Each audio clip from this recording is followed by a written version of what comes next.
Chipo, and I come from healingbridge.ca. What I want to talk to you about today is about chronic pain.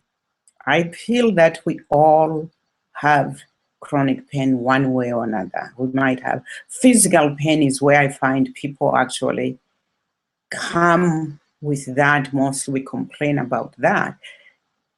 By the time it's become so physical and painful that we have to go and see somebody, probably it's been happening for quite a long time. Maybe there's something else going on. My background, I was a nurse and a midwife, and I come from a healing culture. My grandmother was a healer, and I feel that I do have that part, which I've used all my life. I've been in the medical healing field, the orthodox healing, and then I went into the natural therapy, complementary. I don't like to call it alternative because really it's not an alternative. To me, it's both and. Let's use both and let's get involved in the healing. So looking at pain, I've had my share of pain, physical, emotional, probably mental, because, things that go on in my head, they can be pretty painful. What I want to talk to you about today are two things: how we can look at this pain as, it's trying to tell us something. You heard me right.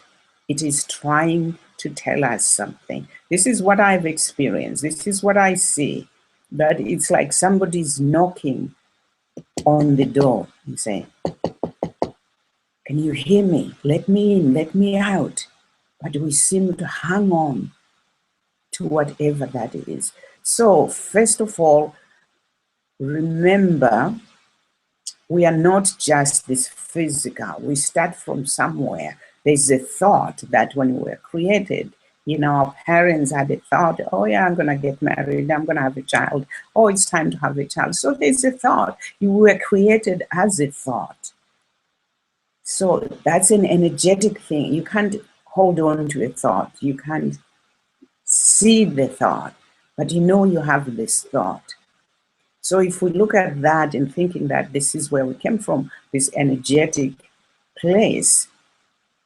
So this pain, if I say to you, show me your pain, give it to me, let me hold it, like how you would hold an orange or a child or something. You can give me an orange, it's physical. But if I say, give me the pain, let me hold it and see it, you can't. You'll point somewhere on your body. So if we start to look at that as, it's more than this physical thing. What else could it be? Start asking yourself questions. I like the who, what, where, when, when did it start? What is it? What if you talk to that pain and find out what it is? What it's doing there?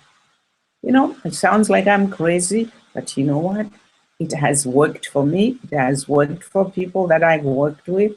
I would suggest try it. Talk to it and find out. It's like, again, that's somebody knocking at your door. Before you open the door, usually we ask, who is it? I do. I don't just open the door to strangers. Ask who it is. Maybe this pain is knocking and say, hey, talk to me. Let me out. So that's one way you can start looking at it.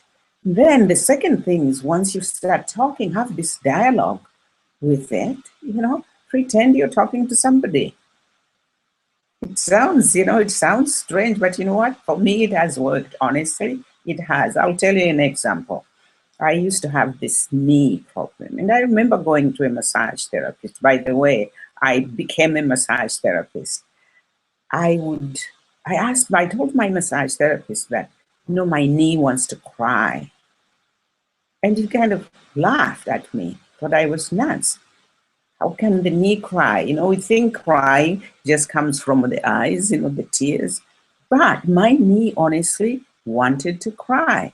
And guess what? I got home and I said to my knee, go ahead, cry. It did cry. And you know what? The pain was gone. So go figure. There's a connection there. There was something. My knee was pretty upset about something. I can't remember the whole story, but there was an issue. There was an emotional something. There was an energetic something that was happening. And after it cried, you know what? It's like the child. Child is upset. They cry. They feel better. They start to play again. So my knee started to play. So I would say, try that. Try that. That's two things I really want you to do. Find out, start talking to your pain. Give it permission. What is it that it wants to do? Give it permission to do it. If it wants to cry like my knee, if it's upset, maybe let it grunt. Give it a soapbox to stand on and let it tell you what it is. So these are sort of the way I work with people. I help people to heal themselves. Start looking at that. Yes, go to your doctor. I'm not saying don't do that. Go to your doctor, go to your therapist, any of your healthcare providers you're working with, go see them. Keep doing that. At the same time, do something in between your visits, because you have more time with that chronic pain yourself than the time you have in your healthcare provider's office, in your doctor's office. I don't know. I would imagine probably 15 minutes the most, maybe longer if you are having an examination or if your doctor really wants to find out more. But most of the time, you don't have that much time with them. So I would say, really start looking at that, try and look at things differently, outside the box. We've been in that box too long. The box is getting crowded. The box is getting too small. Maybe go outside and see what's outside there and see if you can, talk to the pain, see what it's doing there. Might have a reason. Give it permission to do what it needs to do. So talk to it, give it permission to do what it's doing. You are more than your physical body. So Robert Monroe, my late teacher, said this, and I know we are more than that. I know we can do more, and I know you can too. So this is your homework.